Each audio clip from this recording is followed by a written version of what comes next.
Yes, I absolutely need to edit my intro clip without Micah Parsons, but I only have so much time in the day. Welcome back to another episode of Boys in the Zone, Cowboys Nation. Thank you for chilling with me and my guest Zach tonight. Pulse of the Star, I believe. Getting back into it. How you doing tonight, man? And shout yourself out really quick. I'm doing good, man. I really appreciate you having me on the show. Especially been a long time since you and I talked, so it's been really nice to kind of get back into it. It's posted the star on Twitter, Instagram, TikTok too. It's pretty much just Twitter that I'm getting back active on. So just stepping back into the community, it's exciting, man. Absolutely, man. Yeah, like you said, a long time since we've actually talked. I think that Zach was actually one of my very first guests on my show, as far as the fan forum episodes go, which is awesome to have him back in here. And this time, one-on-one chat. We're excited because the Cowboys are back. They're playing football, of course. Not to what we were hoping for, which is a 1-0 record, but we battled it out with the Eagles, and that's right now where we're going to start um, with that game. So let's get into it.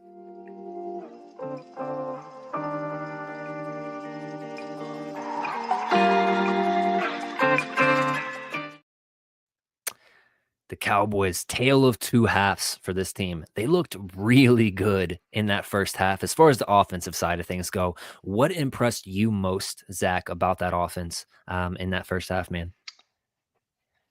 Just the look of comfortability, really. I think it's been kind of name of the game, especially within the first few weeks of the last few seasons, where you have a lot of pre-snap penalties and adjustments, and Mm. guys not getting to their targets, and it just feels like there's never any true preparation. And whether that's a tale of Mike McCarthy or not in that staff, it just looked like Schottenheimer really had these guys prepared and fluent right out of the gate. Obviously, I mean, seven drives between the two in the first half, all scoring. So if you put an umbrella over everything, especially in that first half, it was just that they looked comfortable. They looked ready to go, and like they've been playing for 6 weeks already.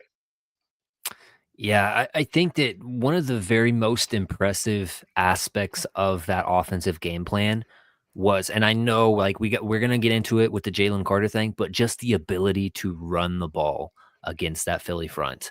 Um, this NFC East has good defensive fronts, whether it's the Commanders, whether it's the Giants, whether it's the Eagles. You have to be able to control the trenches. And Dallas really did good in the inside. Of course, like I mentioned, no Jalen Carter because of the spit gate, whatever that means, whatever that is, whatever. Um, I was very impressed, and that starts with new offensive coordinator Clayton Adams and what he's bringing over from Arizona. Um, you saw that blocking scheme change. You saw guys get out and run. Steele had an amazing block to spring that Miles Sanders huge play, which really should have been a walk-in touchdown, easy as pie, especially from a guy that should be running 4-4. Um, to get chased down by Zach Bond, that hurts. And then we know the result of that drive eventually. But I was so impressed with that run game, and just having that ability to run is really going to help out Dak in the future. And you saw he got more comfortable. He got that swagger to him where he just felt like, hey, I'm going to put it in my spot where only my guys can get it. And we're going to go in here to Philly and we're going to beat them game one. And unfortunately, some untimely drops happened. And the fumble, of course, from Miles Sanders. But overall, a really, really nice showing from that run game and from Dak Prescott. What were your thoughts on the run game specifically? You can talk about the running backs, you can talk about the scheme, you can talk about those trench players individually. What really stood out to you?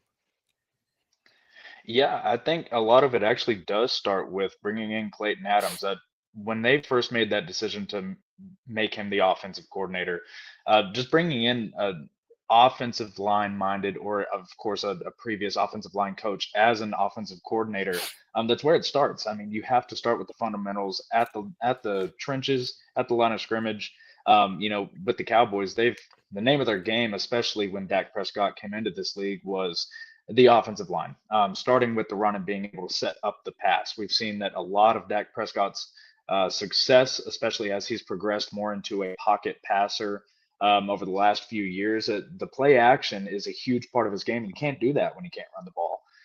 And so to see them come Yeah. out of the gate, not just in typical zone scheme, actually pulling guys, stretching tight ends, and using Lipke across the line of scrimmage, especially on goal line situations. Like, it was really refreshing to see using the athleticism of your offensive lineman and not just relying on some natural strength. Everything is built around that, and so that's just it. Like I said, it's really refreshing to see them kind of go in a different direction. Starting with the offensive line is kind of the core of how they're going to build this offense, and when you look at it, you can tell by the drafting over the last 3 years as well, or over the last 4 years. I mean, the interior of that offensive line is built for success. You saw them do it a decade ago with Frederick and Martin, just bringing in young guys to develop into a core group on the interior of that offensive line. It's how you're going to win right now, and it's going to how you're going to win in the division. You're going to see Dexter Lawrence and of course Hmm. Jalen Carter at least once this year, and then guys like Deron Payne 6 times a year. I mean, that's a huge chunk and an important chunk of your schedule that you may have just circumvented because of the way you built this. Yeah. No, great points. Got to shout out my guy Vince, who is in the building. What up, man? Thank you for dropping in and commenting. Please do leave a like while you're here. Um, Yeah, the Clayton Adams hire was one of those ones I was really excited about because I'm a big James Conner fan. So I often watch Arizona Cardinals games and I draft him on my fantasy leagues and just seeing what he's done with that Arizona Cardinals offensive line and really coaching them up to be better than what they really are. In that scheme, just to pop Connor for big runs, it was one of those things that got me really excited. Now, I was hoping that we would pair that with a back from the draft, but that didn't really happen. Of course, yes, we did get Jadon Blue and we got Phil Maffa later in the draft, but overall, man, I was very impressed by Javonte Williams as well. And I know that the average per run isn't really there for him, but overall, I thought that he ran hard. He had the ball security that Sanders didn't. He just felt like, okay, if we get another back in here that with that similar kind of Zeke to Pollard, 1-2 punch, and maybe that is a blue whenever he does get on the field, but if we get the real home run hitter mixed in with Javonte Williams' ability to catch the ball out of the backfield and the power game, we could have a decently nice running back committee here. Um, Overall, though, I think it really started off with those three interior offensive linemen, though Cooper Beebe, Tyler Smith, and Tyler Booker coming in there and playing some good ball. He struggled Good a little ball. bit in pass pro, mostly with the stunts and stuff like that, but in the run game, super solid. And I was, I wasn't impressed necessarily because I saw that coming from this guy. He played 3 years out of Alabama. He's seen some dogs that get drafted in the first round, playing in the SEC.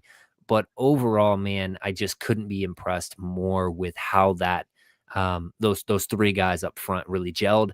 Tyler Guyton came in there, limited practice throughout training camp. Of course, he had the injury and whatnot, played pretty Yeah. solid. I know that there's some reps where he just loses because of his hands, and his hands still are not very good, but his feet, his ability to get out there against those speed guys, and, he gave Dak enough time. There was a couple of times, man, where they were this close to getting Dak, but he ripped it. And, we had some big plays and some what should have been big plays as well.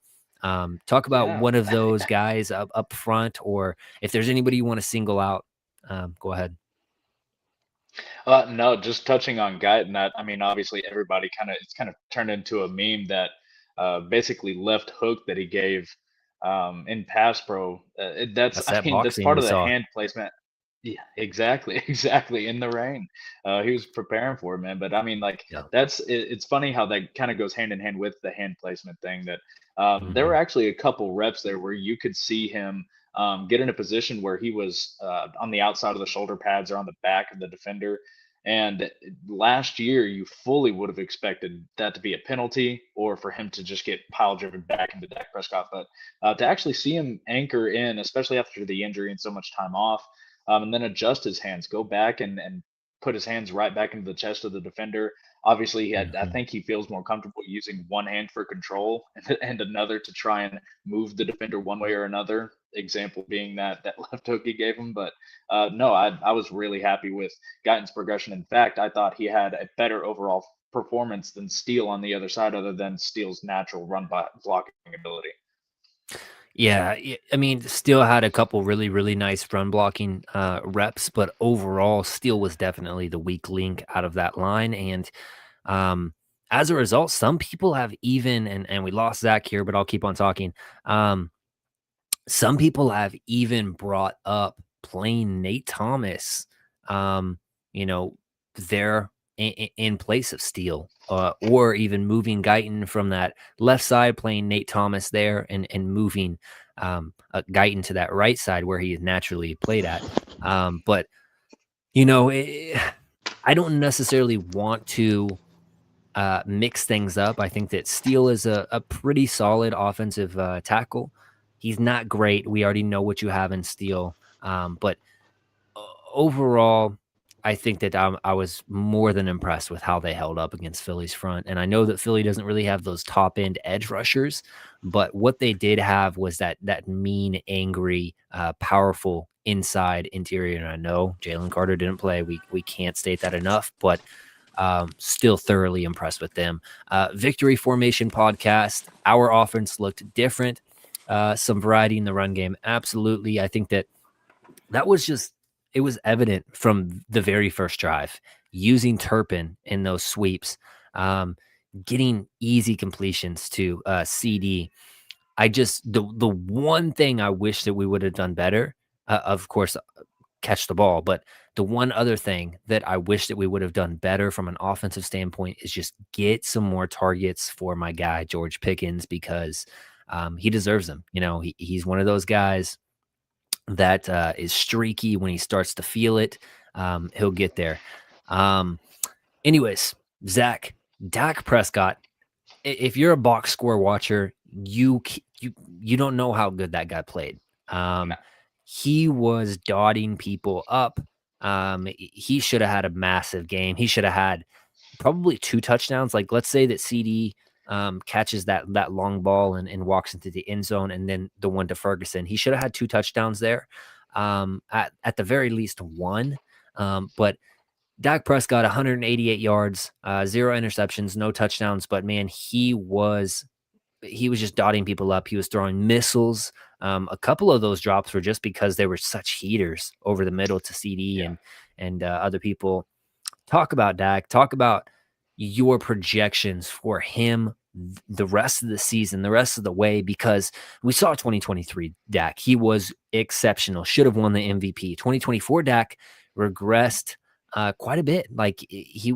And I think it's mostly a result of Mike McCarthy not being willing to do pre-snap motion and get his guys in the best advantageous situations, but also no help from anybody except for CD Lamb.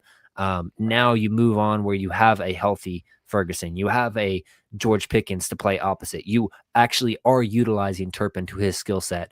Talk about Dak, what your projections are for him moving forward, and how good he was in this game, man. Yeah, man, I love it. I love it. I mean, I've been Dak Prescott trained since Mississippi State. Really, I'm an Aggie fan, and so seeing all the hate and all the love that he gets back and forth, Hmm. to come out against the defending world champs in Philadelphia, divisional rival, and just not care. I mean, especially with the Spitgate incident and how the way the game started, I was just so impressed and maybe impressed isn't even the right word because we do expect these kinds of things. But again, he was just dialed in completely from quarter one to the final drive. And yes, you're going to continue to see a lot of the hate towards him because of the way that that game ended. But we know why. Don't watch the stat sheet. The guy was putting them exactly where they need to be.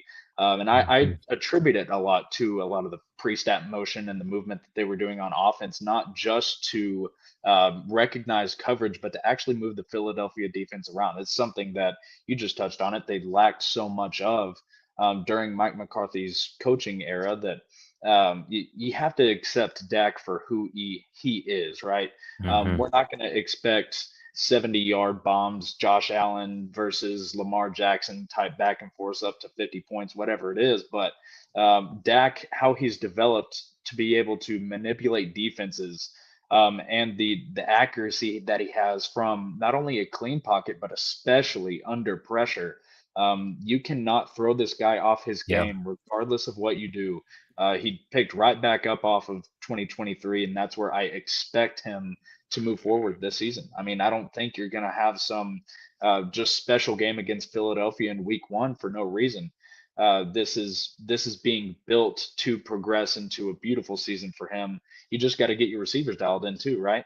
Mhm. I mean, I'm sure there's going to be conversations in house about George Pickens and his targets, and I mean, we all know the type of character we've seen from George Pickens in the past, and so he's going to try and demand that football. We're going to see what he can do for him as well, but Dak's going to get him there, and he has a core group around him right now that he can work with versus years past. I mean, we felt a little bit of the weight of losing Amari Cooper. They were trying to go by committee with, I mean, bringing in Brandon Cooks, using some practice squad guys, but Mhm. to be able to have a legitimate wide receiver duo, what we should expect out of Jake Ferguson in the passing game, although those are questions that we will find out about, over the next couple games. Yeah. I expect that game that he had in Philadelphia to be consistent throughout the season. Yeah, I have a little bit of qualms with this tight end group, man. I like you can say that Jake Ferguson is that guy that brings in this swagger that's, he'll, knock your block off, whatever. And he is improved in the blocking department. But man, this tight end group has to catch the damn ball. They Um, can't. it is one of the things that irritate me the most. Like, if you want to get paid like a top 10 tight end in this league, you got to catch the ball, man. And I know, like, everybody says, oh, hospital ball over the middle. Dude, you're going to get hit anyways. You might as well hold on to the ball. There's Yeah. times where I don't understand that Schoonmaker ball over two defenders, perfect ball from Uh, Dak Prescott. How do you drop yeah. that? One of the better The passes you've seen from him in a while. exactly. And the Ferguson one in his breadbasket, the Brevin Span Ford one in his breadbasket. All of those balls should have been caught. You have 3 drops from your tight ends that you can't have. Then you have 4 drops from CeeDee Lamb. I know people say 3, but really 4. Yeah. There's another one where he's coming over actually it's the play right before the fumble, I believe, Hmm. from Sanders. So really 4 drops from CD, and of course that last one is a very, very hard ball to catch for CD. But at the same time, you've already afforded 3 drops to your team. You got to come up with a big one, buddy. Yeah, Um, and we've seen CD make those catches before. I understand it's hard, you give him grace, but those are the kind of catches that we now expect of him yeah. consistently. So My guy Jeff Hollis coming into the building. What's up, gents? My guy Vince. What's up, Jeff? Shouting out to him.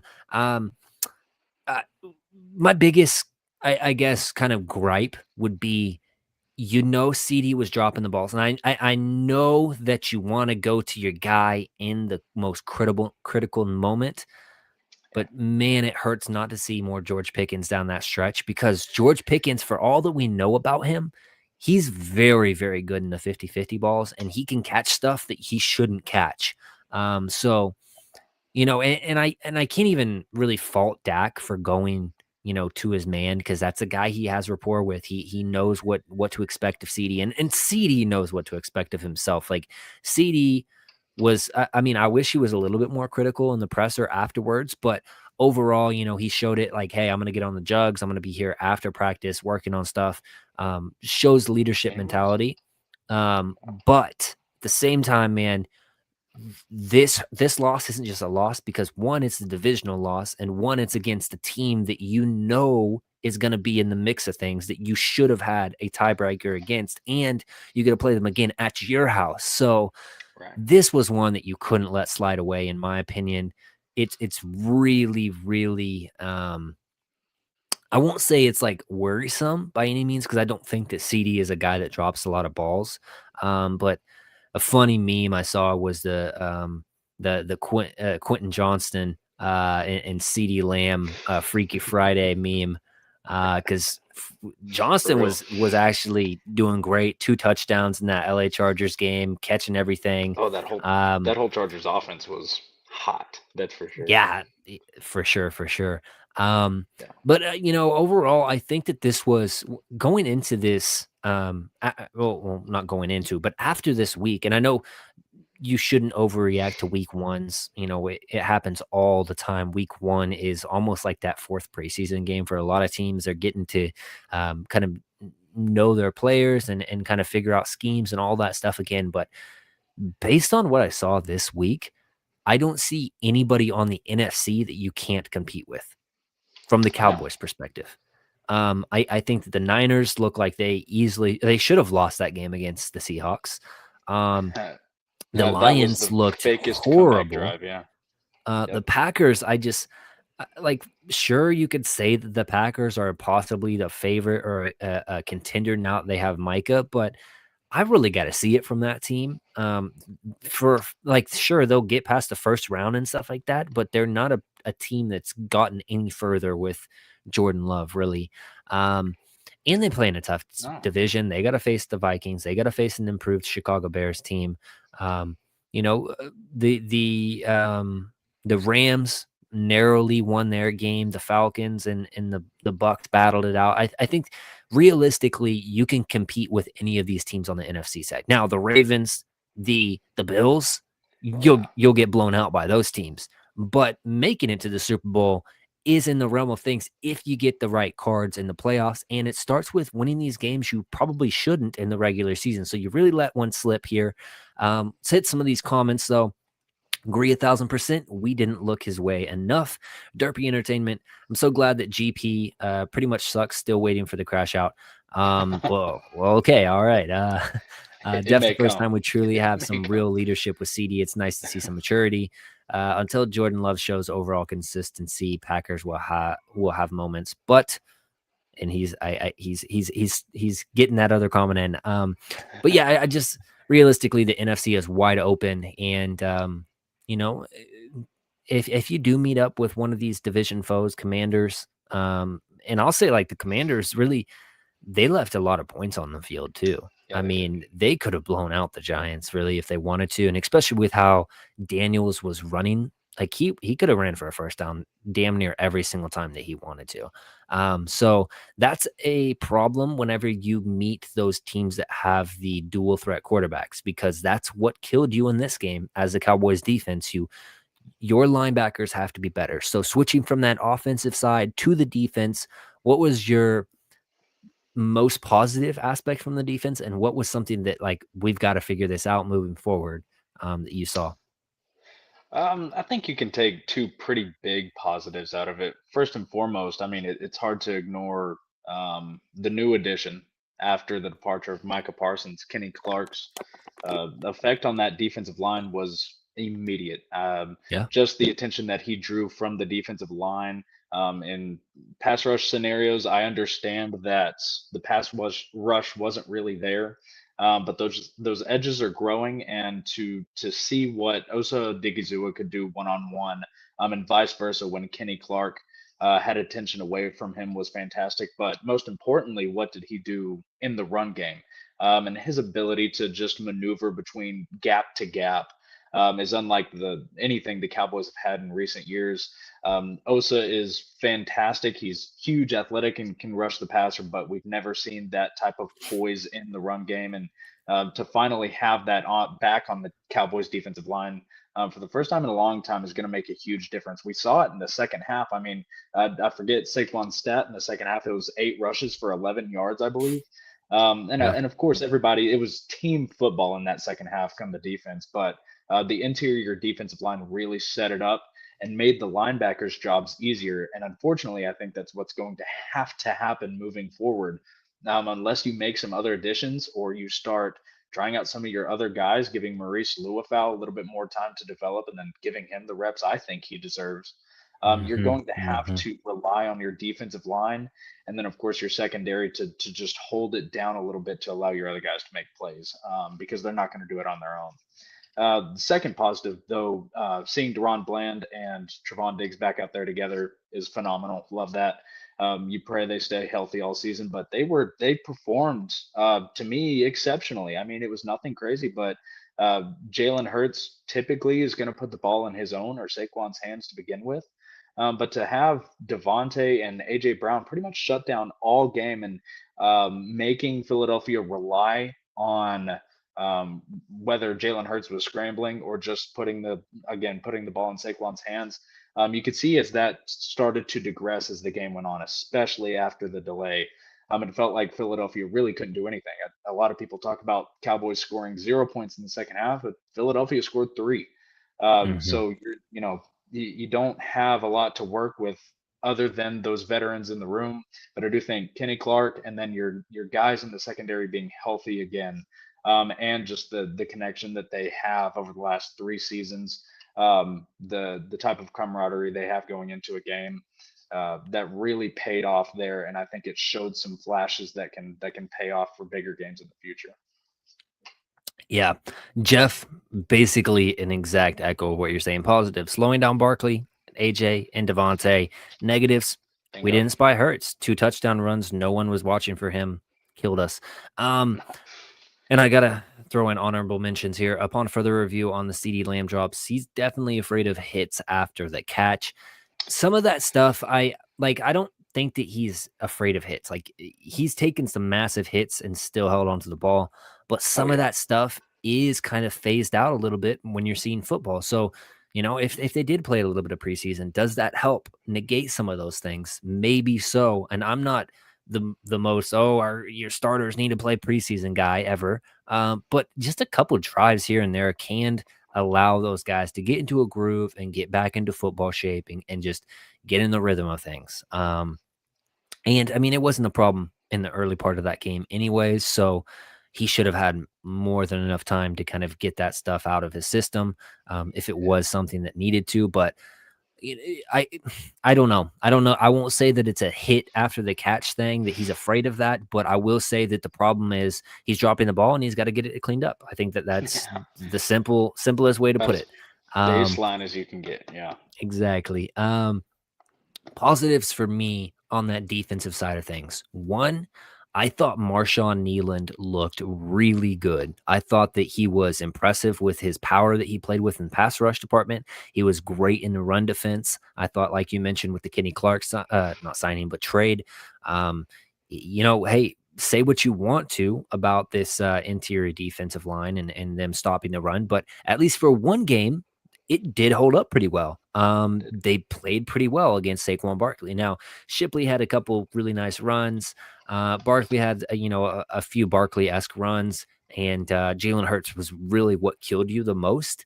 Um, but overall, I thought that interior, with he and Osa in there, and then the sprinkles of Solomon Thomas was a pretty good rotation. I Man, it seems like Winfrey is on IR now, which is kind of Yeah. hurts because I really wanted to see him get in there and kind of mix in with this group. It seems like from all reports, it seems like Mozzie's going to be inactive again next week, which I personally I like because he's not good enough to be a actual player on your team. And I've said this for all offseason when other content creators were lying to you guys and saying Mozzie Smith has stacked practices. It doesn't matter. Like, sure, he's Correct. won a few Yeah. one-on-one reps, but these are against the backup guys. He's not good enough to play on this team. And the only reason why he made the team is because of that draft capital associated with him. So I'm excited that Schottenheimer understands, like, hey, this guy's not good enough. Like, whatever, if you guys want us to keep him around and see if we can get him stronger or whatever, sure.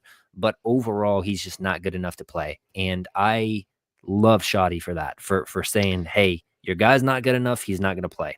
Yeah. Um, in It regards, nails down Go into ahead. the Yeah. at least into the culture, the whole culture shift that he had talked about all summer long since the hiring. And a lot of people being skeptical of it because of how we know how the Cowboys can micromanage what a culture really is from a coaching staff. Hmm. But to see him actually hammer that down, and not just Mozzie Smith, but with other guys too, just the accountability is incredible. And if you point out any other positives from that defensive line, from some of the reps that you saw Jay Toya take, you can't tell me Mozzie Smith is going to be the better option moving forward as like a fourth Yeah. rotational guy on the interior. Toya as well. Yeah, that's a good shout to Toya. I mean, sometimes Toya did get a little bit, moved back and knocked off of his spots. Oh Um, yeah, he's a late round draft pick. He's one of those guys that is specifically there for the run stuffing. I think that he'll grow in strength. I think that he's a guy that moving forward you feel good about, and he's getting some meaningful reps against a good Eagles offensive line. bingo. One thing I will say is like those pressure numbers that came out for Dallas about like 40% pressure rate or whatever. If you look at Hertz's time to throw, it is like it's like 3.5 seconds to throw. So just because they got pressure on the quarterback doesn't mean anything except for that quarterback was holding the ball until the pressure came because he had all that time and it was looking and the coverage on the back end was great. Um, Right.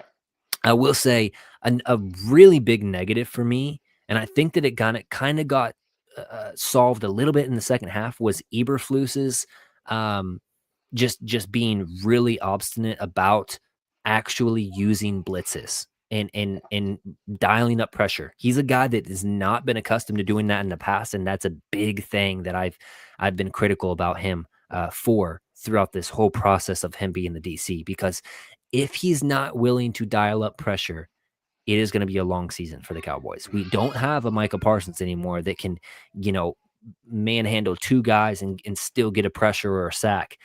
You're relying on guys to win their one-on-one battles, and more often than not, you're relying on young guys who haven't done it in the past. So Right. with that, you've got to be willing to bring five. You've got to show that double mug look up and walk your linebackers up. Those are things you're gonna have to adjust, and we'll see if Eberflus can have an evolution to his coaching like Dan Quinn did coming here, because a lot of what Dan Quinn did with the Seahawks just didn't work. He evolved a little bit, and I mean, he's got a head coaching position because of it. So we'll see with what happens with Eberflus, but I think that I was really critical about that in the first half. Got better in the second half. We need to. Who was it? Jeff. We've got to spy better. That I think that the biggest thing not having overshown is for that spy and the Hurts, the Daniels. If Dart starts to play, those guys are all athletic guys that can extend plays with their legs. So you have got to have a linebacker that can spy, and not only just spy, but actually be good at going and making tackles in the open field. Because it's one thing to identify and be aware of where the quarterback is and okay, I need to go get him. It's a whole nother thing to actually see that and then go make the play. Overshown is that guy. Unfortunately, we don't have him. That's why, as you mentioned, we need Maurice Luafau to get in the game, be that downhill dog for you. And we'll see. And like even like for all of the problems that Donovan Wilson has, maybe there is a look where it's like, hey, take a play out of Dan Quinn's book and give Donovan Wilson some linebacker snaps as a Yeah. spy and get Wanye onto True. the field. You know what I mean? So Hmm. something like that could be super easily fixed, but it's all about how stubborn Eberflus wants to be. My guy Stephen Mack in the building. Yo, he says. Um, yeah, I thought that secondary held up really well. I saw a stat, and I don't know who posted this, so apologies. But they played zero man to man coverage. It was all zone coverage from Eberflus and that gang, which I thought was Yeah. really interesting. Um, I I mean, saw that too. I mean, I don't know, and that may be just part of what he's accustomed to. Like you said, especially mhm, in zone, you're not going to see a ton of pressure brought, especially from yeah, like the secondary or the linebacker room. And so that fits into what we've seen from him before. But I mean, there were a few plays that I could have sworn I saw some cover one man. Maybe it Mhm. rotated on the back half as the play started. So, Yeah. but yeah, that's a very interesting point. I don't know. You can't live and die by Deron Bland playing man coverage or Trevon Diggs playing man coverage, but you got to give those guys one-on-one chances, especially with their ball skills. So it's certainly something to watch moving forward. Mhm. Yeah, and I think that, like, one of those things that I was, aware about, but I didn't see a whole lot of other people talk about was Eberflus was the defensive coordinator for the Colts back when Malik Hooker played there. And during his, first few years, yeah, like, he had some injuries and whatnot, but he was taking the ball away. So if we can get that iteration of Malik Hooker, marry that with Deron Bland and what he can do, marry that with what Diggs can do from taking the ball away perspective, um, that's going to help those pass rushers a lot. Just knowing, like, hey, we've got these guys on the back end that if we just get a little bit of disruption, we could possibly get a turnover and give our Right. offense a short field. And if you believe anything of what you saw that offense do with the pre-snap motions, with having CD, with having George Pickens, with having Jake Ferguson out there, if you give them a short field, you feel great about getting points, and not just three. Because I mean, you get it at the 40-yard line, you pick up one first down, you probably have a Brandon Aubrey field goal right there. But I'm Right. saying touchdowns, baby. So that's all it takes is just a little bit of motivation from that defensive group, and just knowing, like, hey, we got some dogs on the back end. So if we just disrupt it a little bit, get this guy off of his rhythm a little bit, not allow him to step up in the pocket and rip this thing, that little stuff can just, it can get you turnovers and tip balls in the back end. We'll see. I think that there's some adjustments that need to be made on the defensive side, but overall, I was wildly impressed with how the Cowboys battled the Eagles. They fall short. 20-24 is the official score at the end of it, I believe. Um, and I'm impressed. Now, with that being said, Zach, what is your outlook on the rest of the season, man? Do you feel better about this team moving forward? Do you feel, wow, this offense really impressed, but there's really big holes on the defensive end still, and I don't know if they will be able to hold up the longer this thing goes on.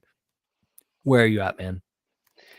I can most certainly say I feel a lot better about the season moving forward. I mean, before game one, obviously a lot of the chaos and the drama, Michael Parsons trade, all this, it really seemed like you were primed for some special plays on offense, and then that's about it. Maybe a 7 to 9 win team.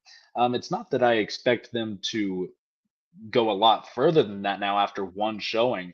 But Hmm. there is an aspect to it where seeing them again against the defending world champs in Philadelphia in that environment, and with the pieces they had, performed the way that they did, that I can see these guys competing. And you mentioned it, you know, uh, just earlier about the NFC and the competition after watching the rest of the games week one.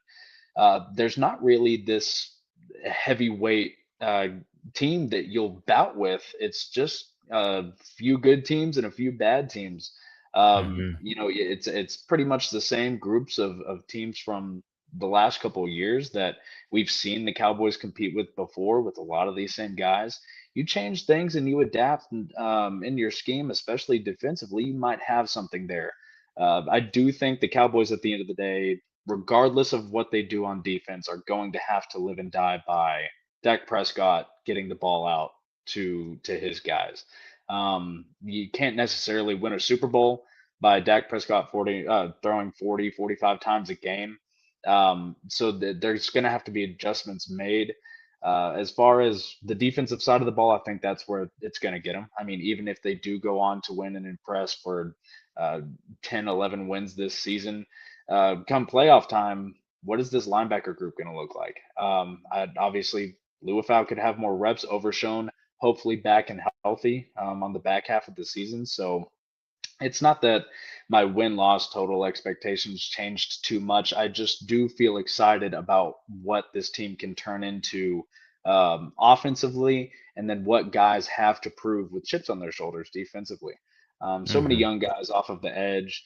You mentioned how much the pressure on quarterbacks can affect the guys in the secondary, and so much ball hawking skill across that group in the backfield that maybe let these edge rushers loose and have a little bit of fun on see if they can figure something out on how to help their secondary. But it's going to start with Eberflus on that side. Period. He's going to have to draw something up where I mean, too many times in that first half we saw Jalen Hurts sitting there with four rushers. Dante Fowler doing like three spin moves on one guy and can't get around him. I just, it's tiresome. It's exhausting to watch it. But Azaraku was spamming spins too early in that game too. yeah, it was tough to watch at times for sure. But there's promise there. You mentioned Nealand.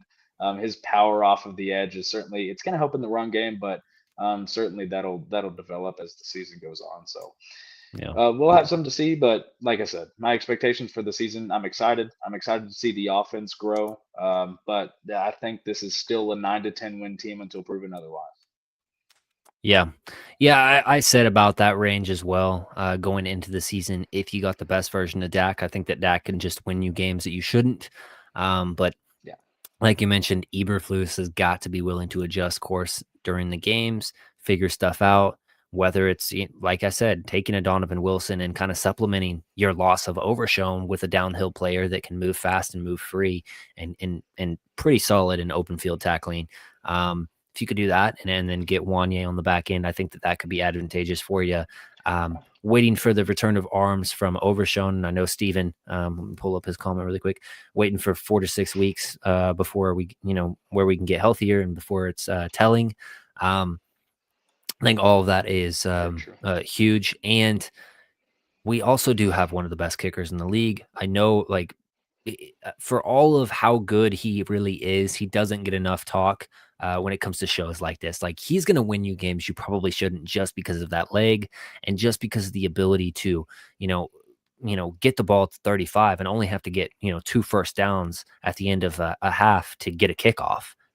That's huge for your team, and that's an extra 3 points that you can have in the back of your pocket at any time, for the most part. So, um, Yeah, that's going to be a big factor. And overall, I'm not adjusting my win total because the Cowboys didn't really win last week. They right. sure, like, we can talk about these moral victories and whatnot, but at the end of the day, if it doesn't have a 1-0, you're 0-1 and you still lost the game. So, sucks, but here's the saving grace. Eagles at the Kansas City Chiefs. Now, Chiefs didn't look very good. We'll see what happens with that. But I believe that is an Arrowhead, so hopefully they can steal one against the Eagles. They Um, might have Worthy back too. I mean, playing into yeah, brace is apparently what they're saying. we'll I mean, see. you know what that offense can do. Yeah, I'm kind of convinced that Kelsey's, he's mad about the targets. He did that on purpose so he can continue with what he does. We'll 100%. see.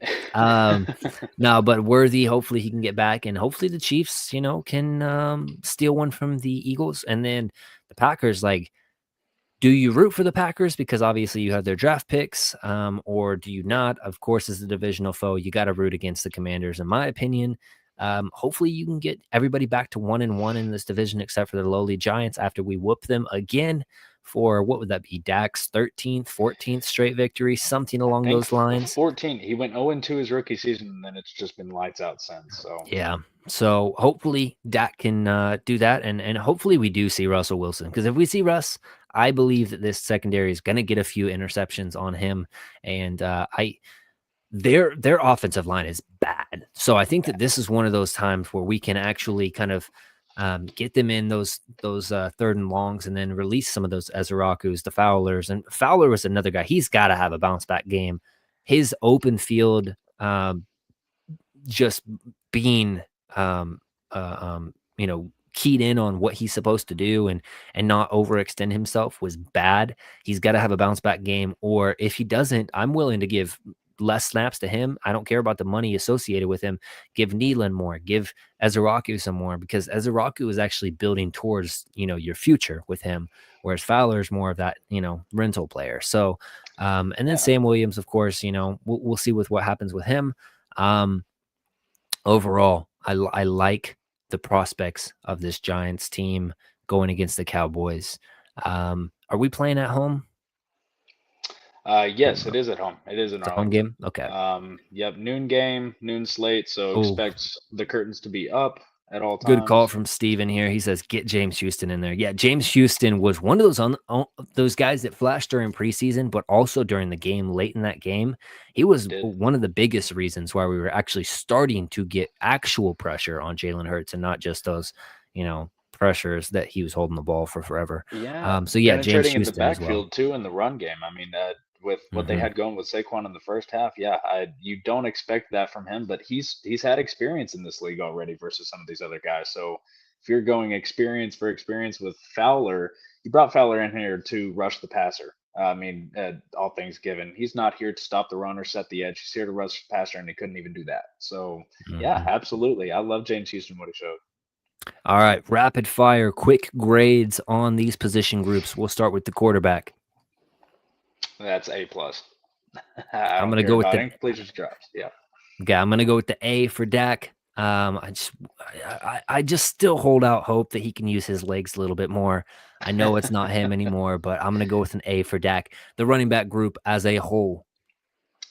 um, Miles Sanders makes this incredibly hard. I'll say B minus just because I am impressed with Javante Williams being able to at least show a little bit of that power that we were used to from him in years past. But Miles Sanders and some of the decision making roster wise in that room brings it down a little bit. So I'm going to say B minus on I'm gonna say a C plus for the running back group. I thought that they were good enough, but a lot of what they did was the result of the offensive lines bringing them for bigger gains than they should have. And obviously, you want that for your team. Miles Sanders had one of the strangest runs where it was a 0 yard gain where he should have just cut it up, or not even cut it, just take the that. hole, but I decided to try to bounce it outside. He needs to be cut. Like he doesn't know how to cut, so just cut him off of Yeah, the team right. and play Jaden Blue, please, for the love of Show God. him how to cut. Um, Yeah. yeah, exactly. Our wide receivers. Um, Man, that's tough. First half was just beautiful with them. Hmm. Hmm. But I mean, it was like two separate games, especially after that, after the rain delay. So, I'll say a B for them as well, kind of like the running back group. You, it's hard to grade the whole room when it was really just the CD show catching and dropping the ball. Hmm. But you when you look at you throw Ferguson in there and you throw Schoonmaker in there, there's just a lot of food left on the plate, a lot of meat left on the bone with them in that game. So yeah, B might be a little bit generous. I still think Pickens had a nice game drawing attention one on one, or at least some of the PI looks that Dak tried to get with him in that game.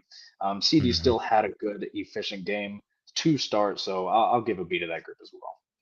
Yeah, I think I'm gonna ride with a B as well for the receiver group. I think that you can look at the lower guys on the depth chart. The Jalen Tolbert's just why are you on the team, man? You can't even block out there whenever your number's called. Turpin, I thought played pretty well for what he was asked to do with the end rounds, with some pretty good little drag routes over the middle. Pickens, obviously, his impact just allowing that coverage to be shifted his way so CD can really eat inside the slot is huge. The grade gets taken down mostly because of the drops, like you mentioned. If we're throwing the tight end group here with the receivers as well, yeah, I think that you could say a B. I think the drops from the tight ends are worrisome, and it's kind of been a problem that a lot of people haven't really mentioned in the past. But you got to from your top three tight ends, you have a drop amongst all of them, and that just cannot happen. You got to figure out the dropsies because one thing that's really held back the Packers, we mentioned them earlier, is their drop problems with their wide receivers. So you can't have the dropsies. Offensive line. I'll say an A. I'll say an A. I think there's a lot of progression to be had with that group, and that's probably what's inflating my score a little bit. but simply just who they played and how physical they were.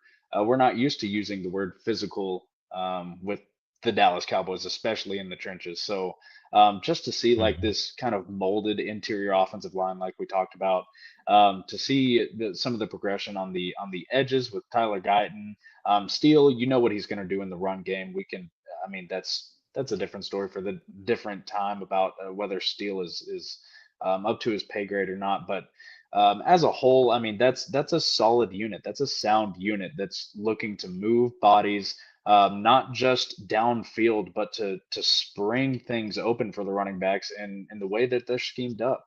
And I think they did it beautifully. So I do give them an A. I think they performed well. Yeah. I'm gonna go with an A minus. I thought that some of the pass rush stuff wasn't quite like the bookends need to be better, but the interior Yep. was really good. Of course, no Jalen Carter. We got to mention that because he That's is true. that special player. But overall, A minus. You mentioned a lot of the big points. Um, we'll get coaching in here in the middle of these two groups from offense to defense. What was your grade on the coaching overall? Um, if we're splitting it like into three, and I guess you can't really on the offensive side because Schottenheimer's still calling the plays. Adams is there to help scheme things up. But Hmm. as far as Schottenheimer as a whole, you couldn't have had really a better coaching debut than he had, especially with the microscope that he was under since he got hired.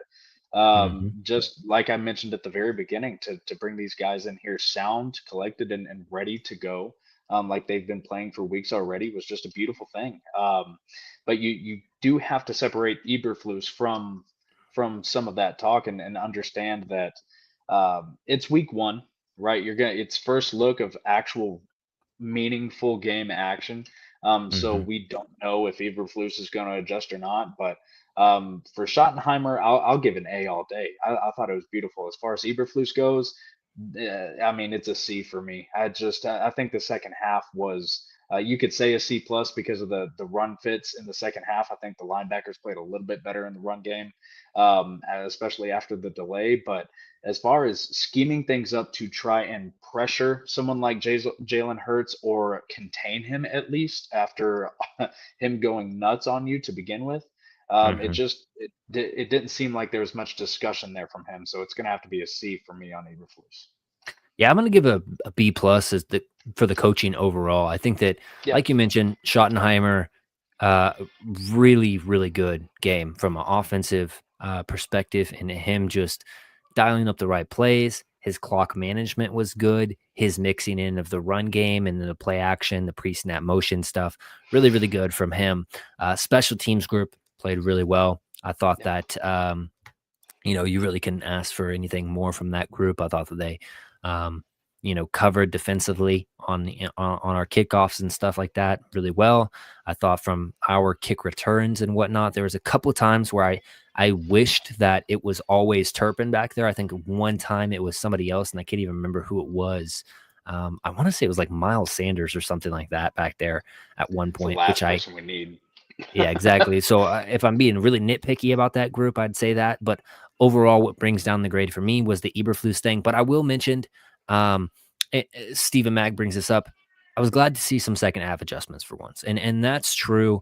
I Yeah, think that Zimmer, I, you know, he didn't adjust enough last year, in my opinion. I thought that he kind of took it as just a paycheck and didn't really see much more to that DC job probably. than that. So I think that Eberflus is going to get more into adjustments. I just hope that he can marry that with putting his players in the best spots for them to succeed because you do have some ball hawks in the back end that can get takeaways if you allow them to play with the pass rush getting pressure.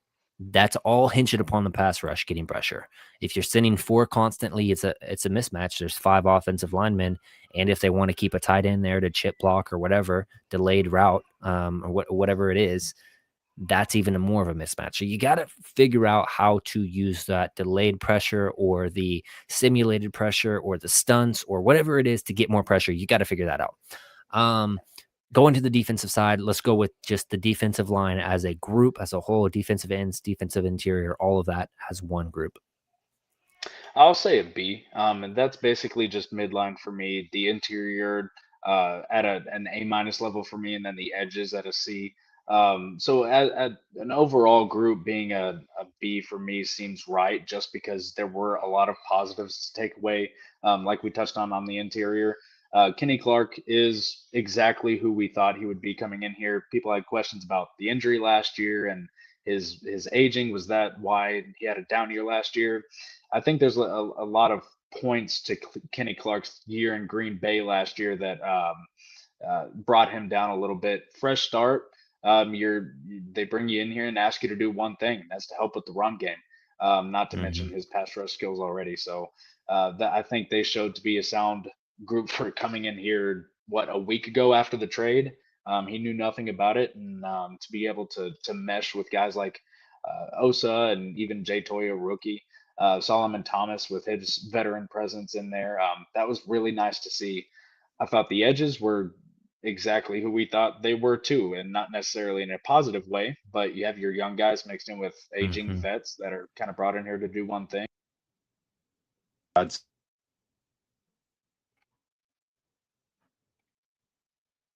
Oh, I think that you muted your mic there at the tail end of that, Zach. No, I'll start with what I think though, as I'll give that group like a B minus. I thought that the edges, they're young guys, they're getting in there, they're trying to do the best that they can. They didn't provide a whole lot of pressure, but it's at least, optimism there with those young guys from the interior. I thought that Kenny Clark was really good. I thought that Osa was getting immense amounts of pressure against Yeah. legit guys in there in the middle for the Eagles. And I know that they started a guy that had never actually started either, and Tyler Steen, I believe his name is. Um, but yeah, I thought that he was really good. Kenny Clark was really good. Toya, like you mentioned a little bit earlier, and then Solomon Thomas. Really, really impressed by a defensive tackle group that hadn't been a strength of this team, coming out here and putting together a pretty good game against Saquon Barkley. Moving on to the linebackers, I'll start here. I'm going to just give them a straight D. I thought that they were bad in a lot of aspects. I thought that coverage wise, they were pretty decent, pretty solid over the middle. Now there was times where it's just like, how is Goddard still routing you up? I mean, Goddard is one of those guys. Like, I know that he has a name attached to him, but he's not the player he once was. Um, and that's kind of one of those things where you've got to figure out. Um, you got to figure out getting a guy in there that can actually cover from that linebacker position. Now, Sanborn better than Murray. I thought it was so strange that Murray didn't play any preseason. I don't understand that. He's a guy that has not been good in his career ever. He's been underwhelming based on where he was drafted, and kind of just one of those things, man. You've got to get more reps too. Um, I mean, I would even almost rather see Damone Clark a little bit, or James out there. Um, and of course, Leofau is the main name that needs to be mentioned there. Sanborn, not as much of a worry, but overall, that linebacker group was just bad as far as the quarterback contain and going up there and making tackles. Yeah, yeah. I mean, I'm right there with you on a D for that linebacker group. And there's not much to take away from it other than that they didn't really build on it. I mean, I know Eberflus brings Sanborn in for the familiarity, and you already have some young guys in place like Luafau and Clark, but we kind of know who Damone Clark is at this point. Luafau, we got a good look at him, and you just unless you're going to make adjustments, you want to put real athletes on the field. And I guess the sore thumb in there is Kenneth Murray, and not. I mean, you made a great point in him not having many reps or much live action moving into the beginning of the season. So to see that as the first product on the field was discouraging, but we'll see how it plays out in week 2 against a weak Giants offense. Yeah. And then the secondary as a whole, I thought that the back end, everything like that, held up amazingly.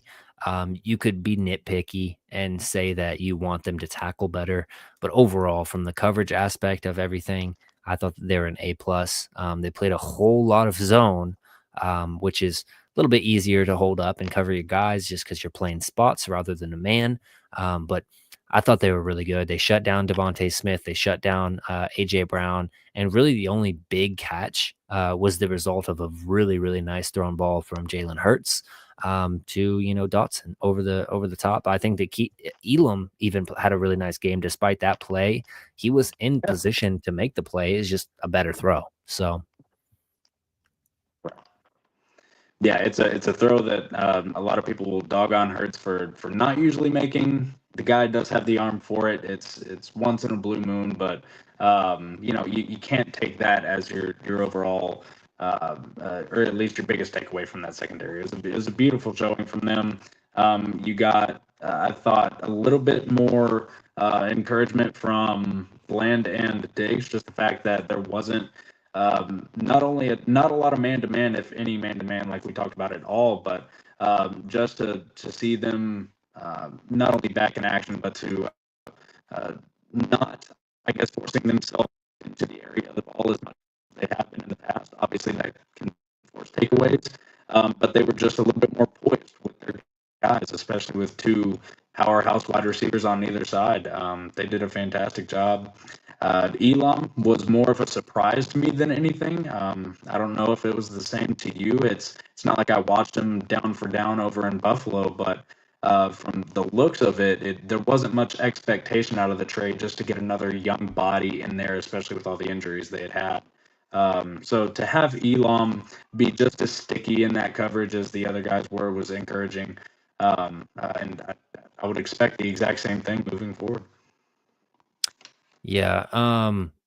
Zach, I don't know. Your mic is kind of all over the place. If you want to drop out really quick and then try to come back, might fix it. But C Teal says, yeah, too soon to really tell. Strange game with ejections and weather delays and all that stuff. But he's kind of predicting third in the division still. Fringe wild card if CD can catch the ball. Shout out to my guy C Teal for jumping into the chat. Guys, if you're still here, if you have not, please do leave a like. It's completely free. Subscribe to my channel. It's completely free. It just allows you to get Cowboys content and just allows us or allows you to chill with us and talk ball. And it's always fun to have people in here and commenting and showing love. Let's jump into that Giants game though. Obviously, the home opener against the Giants team that did not look good. They kind of held in there against the Commanders and all of that stuff. Liked fly, Eagles fly. Oh, so C Teal, he's an Eagles fan. We'll see. But yeah, what was I saying? Oh yeah, home opener against the Giants. They were a team that kind of stuck with the Commanders more than I kind of anticipated. But overall, man, it's just there's one thing about that team that scares you, and it's that pass rush from Kayvon Thibodeau, from Brian Burns, from why am I forgetting? Abdul Carter and Dexter Lawrence in the middle. Those are the saving grace of that team. Of course, they have Malik Neighbors, but really nothing else scares you on that offense. Their offensive line is abysmal. Russell Wilson is a shell of himself. I think this should be that, okay, wow, the Cowboys can play type of a game where we're dropping a 30 bomb, where we're dropping a 40 bomb if you get the protection. We were wildly impressed with the protection of the Cowboys, and let me just remove him from the screen for right now. We were wildly impressed with how the Cowboys offensive line actually worked in that game against the Eagles. And I know no Jalen Carter, of course, but it really was impressive. So if you can hold, sorry, Zach, I thought you were ready. If you can hold, that Giants offensive pass rush or defensive pass rush in check, I think that you're going to see the best version of this Cowboys defense or offense on Sunday, because realistically, I mean, we've got matchup problems for this Giants secondary. They don't have anybody that can cover CD. They don't have anybody that can cover George Pickens. They don't have anybody that can cover Jake Ferguson. So I just see that this being the game that really shows how good this offense can be. We'll see a few touchdowns from Dak. We'll see some nice runs from these running backs. Hopefully, Jaden Blue can get in there. But overall, I am anticipating a win. And like we kind of mentioned earlier, this will be 13, 14 straight for Dak Prescott if he gets in there and does what he's accustomed to doing against this team. Zach, you ready to go again? Okay, I guess that's a no. Yeah, so if I had to put and I'm not going to break down a whole lot of Giants players right now, just because we have went a little bit long on the other stuff. But realistically, I think that I what do I want to go with? 33 to like 13,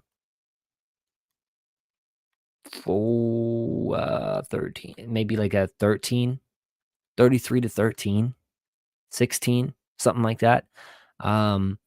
We'll see. I think that it realistically is in the realm of possibilities for this Giants team to keep it close, but home opener, Cowboys fans should be excited. Dak Prescott playing how he did last week against even a worse secondary, comparable pass rush, probably a better pass rush from the ends. So you got to have a really good game from Tyler Guyton and Steele on the edges, but I don't see a realm of possibility with this team losing, and I know that's probably going to come back to bite me.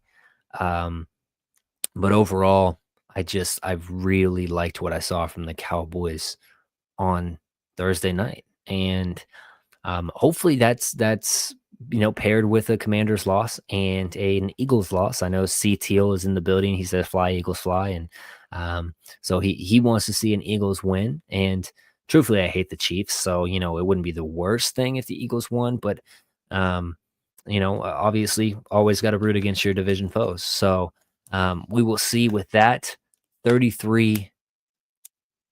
Do I want to give them an extra field goal? Graham Gano, he's a solid kicker. I'm gonna say 33 to 13 or 16, with some type of garbage, touchdown or 3 points or something like that. My guy Zach is still having problems with his connection, so I don't know that we will get him. Let me pull this back up. I don't even think this is him. Yeah. I don't think that we're going to get his thoughts on that. But overall, guys, if you did come kick it with me tonight, I really do appreciate it. Appreciate my guy C Teal for liking the video as well. It means a lot. Oh, Zach might be back. We might be able to get Zach's thoughts before we call it a close. Welcome back. Are you here? Oh, maybe not. You can't hear anything? No worries, man. Hold up a W if you think the Cowboys are going to beat the Giants.